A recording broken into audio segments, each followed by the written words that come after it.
नमस्कार. मी Sachin Bhalekar, retail chemist and druggist association Maharashtra राज्य. मध्यंतरीच्या काळामध्ये म्हणजे साधारणतः महिनाभरापूर्वी सर्वसामान्य जनतेसाठी अतिशय चिंताजनक आणि मेडिकल व्यवसायासाठी किंवा फार्मसी व्यवसायासाठी सुद्धा अतिशय चिंताजनक अशी एक गोष्ट घडली आणि ती म्हणजे पुन्हा FDA कोथरूड परिसरामध्ये काही औषधांचा साठा जप्त केला आणि चौकशी केली असता समजलं की हे बनावट औषधं होते, डुप्लिकेट औषधं. म्हणजेच मार्केटमध्ये जे ब्रँड आहेत त्याची बनावट औषधं ही विकली जात होती आणि याचा तपास केला असता लखनौवरून ही औषधं बनवली गेली आणि लखनौवरून पाठवली गेली. बंद झालेल्या कंपन्यांच्या नावाखाली ही औषधं पुण्यामध्ये येत होती. पण म्हणजे बंद झालेल्या कंपनीमध्ये ही औषधं बनवली होती असं समजतं, पण ब्रँड मात्र आता मार्केटमध्ये ज्या कंपन्या आहेत हे ब्रँड होते. याच्यामध्ये काही डिस्ट्रीब्युटरवरती, काही वितरकांवरती गुन्हे दाखल झाले. FDA आपली कामगिरी चोखपणे बजावली. पण इथेच खरा सायरन वाजला. खरी काळजी करण्यासारखी गोष्ट या ठिकाणी घडली आणि ती म्हणजे की हा एक प्रकार उघडकीस आला, निदर्शनास आला, म्हणून हा समाजासमोर आला. पण अजून किती असे रॅकेट असतील, किती अशा बनावट कंपन्या असतील आणि किती असे बनावट ब्रँड मार्केटमध्ये असतील, याचं मात्र कुठल्याही प्रकारचं गणित कुणीही मांडू शकणार नाही. आणि इथेच उलगडतो डिस्काउंटचा खेळ. सर्वसामान्य नागरिक म्हणून आपण प्रत्येक ठिकाणी ऑफर्स आणि डिस्काउंट शोधत असतो. म्हणजे झेप्टोवरती आम्हाला पार्ले बिस्किटवरती 20 पैसे कमी मिळतात म्हणून आम्ही झेप्टोवरून मागवतो. 25 रुपये भलेही त्याच्या मागे डिलिव्हरी चार्जेस देतो, किंवा पिझ्झा मागवतो, त्याआधी त्या पिझ्झावरती किती स्कीम आहे की नाही हे बघतो. हे झालं खाण्याच्या पदार्थांचं. कापड दुकानात गेलं म्हणजे एखाद्या ब्रँडेड शोरूम मध्ये गेलं तर तिथे सुद्धा आपण तेच करतो. पण या सगळ्यामध्ये आणि औषधांमध्ये एक बेसिक फरक आहे, हे मात्र आपण विसरून जातो.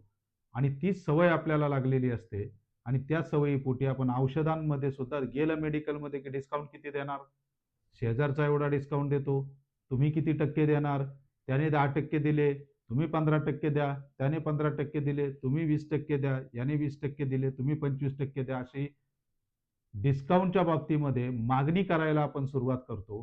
पण मित्रांनो, ब्रँडेड वस्तू ज्या तुम्ही घेता, लुई फिलिपच्या शोरूमला जा, अलेन सोलीच्या शोरूमला जा, व्हॅन हुसेनच्या शोरूमला जा, स्निकरच्या शोरूमला जा, स्केचरच्या शोरूमला जा, किंवा अजूनही बरेच ब्रँडचे आपल्याला नावं घेता येतील. पण मला असं एखादं उदाहरण दाखवा की मागच्या महिन्यामध्ये 3,399 MRP असलेला शर्ट पुढच्या महिन्यामध्ये तीच MRP असेल. म्हणजेच मॅक्झिमम रिटेल प्राइस मध्ये घोळ केला जातो आणि तुम्हाला 20%, 25%, एकावर 2 फ्री, दोनावर 5 फ्री असा डिस्काउंट दिला जातो. तीच गोष्ट पिझ्झाची, कधीच 430 रुपयाचा पिझ्झा पुढच्या महिन्यात 430 ला मिळेल याची गॅरंटी नसते. आणि मग आपल्या लाईफस्टाईलमध्ये त्या पद्धतीची सवयी आपल्याला लागतात आणि आपण नको तिथे डिस्काउंट मागायला चालू करतो आणि अशा ठिकाणी सुद्धा डिस्काउंट मागतो जिथे MRP ही फिक्स असते. तुम्ही जर मेडिसिनचा जर 10 ब्रँड जर शेजारी शेजारी ठेवले तर साधारणतः 6 ते 7 ब्रँडची MRP ही जवळपास एक 5-7 रुपयाच्या फरकाने तिथेच असते.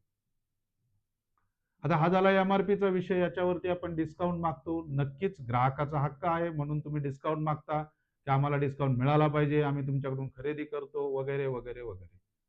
पण मित्रांनो, या डिस्काउंटच्या नादामध्ये आमच्याच फार्मासिस्ट बांधवांनी, केमिस्ट बांधवांनी एकमेकाचे गळे कापायला सुरुवात केली.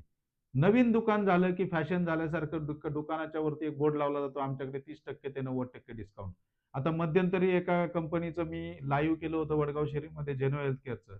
त्यांनी सगळीकडे बॅनर लावले होते की 900 रुपयाची औषधं 365 रुपयाला. मी तिथे गेलो, त्यांच्याकडून 4 प्रकारची औषधे घेतली आणि 1000 रुपये बिल केलं. त्यांना सांगितलं मला 300-400 रुपये घ्या याचे. ते म्हटले नाही. ठराविक ब्रँड्सवरतीच फक्त डिस्काउंट आहे, जेनरिक मेडिसिन्सवरतीच फक्त डिस्काउंट आहे. म्हणजे पहिली गोष्ट तर जनतेची दिशाभूल केली जाते. दुसरी गोष्ट, आमचा कोणी नवीन केमिस्ट आला, फार्मासिस्ट आला, त्याने दुकान टाकलं की तो डिस्काउंटचे बोर्ड लावतो आणि त्याला असं वाटतं की पहिला आपण काही दिवस तोट्यामध्ये धंदा करू, लोकांना सवय लावू आपल्याकडे येण्याच्या आणि मग आपण डिस्काउंट कमी करू आणि धंदा करू. पण तसं होत नाही मित्रांनो. तुमच्याकडे लोक नक्की येतात कारण डिस्काउंट मागणारा माणूस हा भटकत असतो मार्केटमध्ये. त्याला भाजी मार्केट पासून तर मेडिसिन पर्यंत सगळीकडे डिस्काउंट हवा असतो. आणि मग या अपरियतेतून काय केलं जातं, जे नॉन फार्मासिस्ट कम्युनिटी आहे किंवा काही डिस्ट्रीब्युटर्स येतात, ते तुम्हाला गळाला लावतात. डुप्लिकेट कॉस्मेटिकचा सुळसुळाट सगळीकडे आहे. म्हणजे आता जर पुण्यामध्ये जर दुकानांची जर तपासणी केली तर कमीत कमी 60% मेडिकल स्टोर्समध्ये तुम्हाला डुप्लिकेट कॉस्मेटिक्स म्हणजे डीओ जनरली डिओड्रंट डुप्लिकेट मार्केटमधून येतात, साबण डुप्लिकेट मार्केटमधून येतात, इवन तुमचे जे ब्रँडेड कॉस्मेटिक्स आपण म्हणतो त्याच्यामध्ये डुप्लिकेशन केलं जातं. आणि आता तर कोथरूडच्या प्रकारानंतर असं लक्षात येतंय की डिस्काउंटच्या नावाखाली तुम्हाला जास्त डिस्काउंट देता यावा म्हणून कुणीतरी तुम्हाला 30% 40% आमिष दाखवतो आणि मेडिसिन तुमच्या माथी मारतो. हेही मेडिसिन आमचे केमिस्ट लोक आता घ्यायला लागलेत. लालचेपोटी अनेक केमिस्ट लोक हे डुप्लिकेट मेडिसिन सुद्धा विकत असावे असा संशय आहे. आणि मी आज जबाबदारीने बोलतोय की डिस्काउंट देणाऱ्याकडे खरोखर ओरिजिनल मेडिसिन मिळतात की नाही मिळतात याची खात्री कोणालाही नाही, FDA ला सुद्धा नाही. तुम्ही ते मेडिसिन खाल्ल्यावरच कळू शकतं की त्याने रिॲक्शन येते की तुम्हाला असर होत नाही किंवा तुमच्यावर तुमच्या औषधांना गुण आहे की नाही, हे खाल्ल्यावरच कळू शकतं. कारण सरळ सरळ आहे. आम्ही त्या व्यवसायात आहोत. जेनेरिक मेडिसिन मध्ये नक्कीच फायदा मिळतो. जेनेरिक मेडिसिन मध्ये बऱ्याच वेळेला एकाच 3 रुपये, एकाच 5 रुपये, एकाच 10 रुपये सुद्धा फायदा मिळू शकतो. म्हणजेच काय, जेनेरिक मेडिसिनची खरेदी 1 रुपया असेल तर 5 रुपये, 3 रुपये, 10 रुपये सुद्धा केमिस्ट कमवू शकतो. पण आता लोकांना माहीत झालंय, त्यामुळे कुणीही जेनेरिक मेडिसिन हे MRP वर विकत नाही, पहिली गोष्ट. त्यामुळे जेनेरिक मेडिसिन मध्ये भरघोसपणे 20% 30% डिस्काउंट देणं केमिस्टला परवडतं आणि तो दिलाही जावा म्हणजे पेशंटलाही थोडंसं स्वस्तात औषध मिळेल. पण त्याच बरोबरीने अनेक केमिस्ट ब्रँडेड मेडिसिन वरती डिस्काउंट द्यायला लागलेत. हे गणित मात्र न समजण्यासारखं आहे. कारण कितीही तुम्ही मोठ्या प्रमाणावरती खरेदी केली तरी तुम्हाला 10% ऍडिशनल प्रॉफिटसाठी स्कीम दिली जाईल. पण 16% ते 20%च्या पुढे कुठल्याही ब्रँडेड मेडिसिन वरती कुठल्याही प्रकारे फायदा मिळत नाही, मेडिकलवाल्याला प्रॉफिट मिळत नाही. मग 16% ते 20% मध्ये त्यांनी त्याचं दुकान चालवायचं, त्यांनी फार्मसीचा पगार द्यायचा, लाईट बिल भरायचं की भाडं भरायचं की त्याचा व्यवसाय चालवायचा आणि घरदार चालवायचं, हे मात्र न उलगडलेलं गणित आहे. मग ब्रँडेड मेडिसिन जे आपण म्हणतो सिप्ला, सनफार्मा, लुपिन या मोठ्या मोठ्या कंपन्यांचे जे मेडिसिन्स आहेत याच्यावरती जर तुम्हाला कुणी 10% पेक्षा जास्त डिस्काउंट जर देत असेल तर समजून चाला, कुठेतरी पाणी मुरतंय, कुठेतरी गडबड आहे, कुठेतरी विदाऊट बिलचा किंवा डुप्लिकेट मेडिसिनचा सुळसुळाट असू शकतो. असू शकतो. हे पहा, मी खात्रीशीर म्हणत नाही की हे डुप्लिकेटच आहे. पण डुप्लिकेट जर दिलं तर तुम्हाला ते समजण्याच्या पलीकडे आहे. कारण तुम्हाला त्यातलं काही कळत नाही. तुमच्याकडे काही लॅबोरेटरी नाहीये चेक चेक करायला किंवा त्या मेडिकल वाल्याने सुद्धा थोड्याशा डिस्काउंटच्या आमिषापोटी, जास्त नफ्यापोटी दुसरीकडून जर मेडिसिन घेतले, डुप्लिकेट मार्केटमधून मेडिसिन घेतले तर त्याच्याकडे सुद्धा कुठली यंत्रणा नाहीये की ते डुप्लिकेट आहे की ओरिजिनल आहे समजण्याची. आता अतिशय जबाबदारीने अजून एक स्टेटमेंट करतो की बऱ्याचशा मेडिकल्समध्ये पुण्यामध्ये स्वीट होम बंद करून राजस्थानी लोकांनी, मी स्पेसिफिकली हे पहा कुठलाही जात धर्म वगैरे याच्याविषयी बोलत नाही, मी राजस्थानी याच्यासाठी म्हणतोय की pharmacy council, Maharashtra state pharmacy काउन्सिलकडे जास्तीत जास्त बाहेरच्या राज्यातून जर कुठून सर्टिफिकेट रजिस्टर झाले असतील तर ते आहेत राजस्थानमधून. आणि ह्या राजस्थानी लोकांनी काय केलेलं, हे सर्टिफिकेट खरोखर बरोबर कॉलेजमधून अटेंडन्स घेऊन अटेंडन्स देऊन घेतलेत, डुप्लिकेट घेतलेत, याची शहानिशा करणारी कोणतीही यंत्रणा आपल्याकडे नाहीये. आणि महाराष्ट्र स्टेट फार्मसी काउन्सिलचे काही करप्टेड ऑफिसर्स, त्याच्यानंतर काही रजिस्ट्रार बरोबर हातमिळवणी केलेले दलाल आणि काही पदाधिकारी यांच्या संगनमताने या लोकांनी महाराष्ट्रामध्ये रजिस्ट्रेशन करून घेतलेत. आणि पुण्यामध्ये आता जर पाहिलं तुम्ही तर ह्या सगळ्या राजस्थानी कम्युनिटीने मेडिकल स्टोअर चालू केलेत. यांना पहिला प्रश्न विचारा, तुम्ही फार्मासिस्ट आहात का, फार्मसी तुम्ही कुठून केलं. म्हणजेच हे लोक फार्मासिस्ट कमी आणि व्यापारी जास्त आहेत, आणि ज्या वेळेला व्यापारी तिथे येतो, फार्मसीचे इथिक्स राहत नाही, त्या व्यापाऱ्याला काही घेणं देणं नसतं. डुप्लिकेट मेडिसिन विकतोय, डुप्लिकेट कॉस्मेटिक्स विकतोय, की काय करतोय, त्याला फक्त त्याचं प्रॉफिट मिळवणं गरजेचं असतं आणि जास्तीत जास्त कस्टमर अट्रॅक्ट करणं गरजेचं असतं, आणि म्हणून तो काय करतो, तो काहीही करू शकतो. जो फार्मासिस्ट नाही तो माणूस काहीही करू शकतो, काहीही विकू शकतो. ही माझी धारणा. हे लोक डुप्लिकेट पेढे विकू शकतात, डुप्लिकेट मावा विकू शकतात, डुप्लिकेट मिठाई विकू शकतात, तर डुप्लिकेट औषधं विकणं यांच्यासाठी फार मोठी गोष्ट नाही. त्यामुळे जिथे जास्तीत जास्त डिस्काउंट दिला जातो तिथे तुम्ही सावध व्हा, कस्टमर म्हणून जनतेने सावध व्हा. मेडिकल वाल्यांनी सुद्धा जिथे जिथे जास्त डिस्काउंट मिळतो अशांची तक्रार एफडीएला चालू करा, की या दुकानामध्ये 30%, 20%, 25% असं डिस्काउंट दिला जातो, आम्हाला यांच्या गुणवत्तेविषयीची शंका आहे आणि यांचे सॅम्पल्स उचलायला सांगा. त्याशिवाय ही प्रथा बंद होणार नाही. डिस्काउंट दिला जाऊ नये अशा मी मताचा नाहीये, पण कुणीही डिस्काउंट देताना घर घालून डिस्काउंट देत नाही, लक्षात घ्या. आता तुम्ही पाहिलं असेल अनेक ठिकाणी वेलनेस मेडप्लेस सारखे दुकानं बंद व्हायला लागलेत. पूर्वी ते क्लेम करायचे 20%, 25%, 30% आम्ही डिस्काउंट देतो. विमाननगर सारख्या परिसरामध्ये हे मोठे मोठे चेन शॉपीवाले बंद पडायला लागलेत. का बंद पडायला लागलेत? कारण अफोर्डेबिलिटी नाहीये. ते बिझनेस मॉडेलच वर्क होत नाही. फार्मामध्ये मॅक्झिमम ब्रँडेड मेडिसिनला जर डिस्काउंट, जर मार्जिन कुठलं असेल तर मॅक्झिमम 25% ते 30%. त्या 25% ते 30% मध्ये जर 10%, 20% डिस्काउंट दिला तर तो मेडिकलवाला सर्व्हाइव्ह करूच शकत नाही.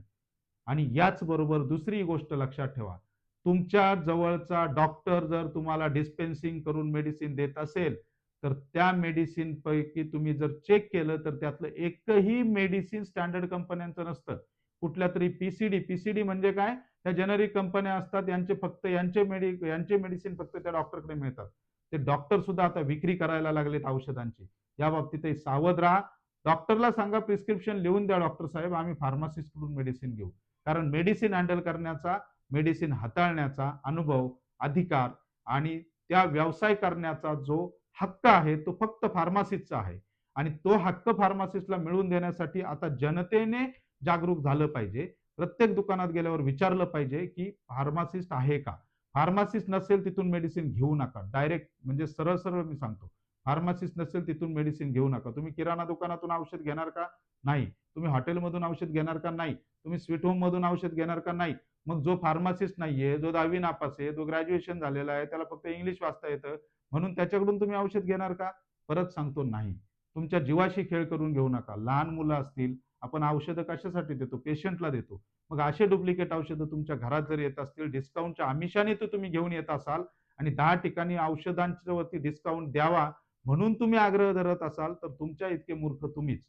कधीही डिस्काउंट ठीक आहे, 10%, 5% मेडिकलवाल्याने दिला, तो तुमच्या प्रेमापाटी पोटी त्याने दिला असं समजा. पण ज्या वेळेला तो 20%, 25% डिस्काउंट देतो त्यावेळेला 100% तुम्ही त्याला विचारा, तुझं खरेदी बिल दाखव. खरेदी बिलामध्ये 100% तुमच्या लक्षात येईल की त्याला तेवढं मार्जिनच नाही. मग डिस्काउंट कुठून दिला त्याने? कोणत्या बेसवरती डिस्काउंट दिला?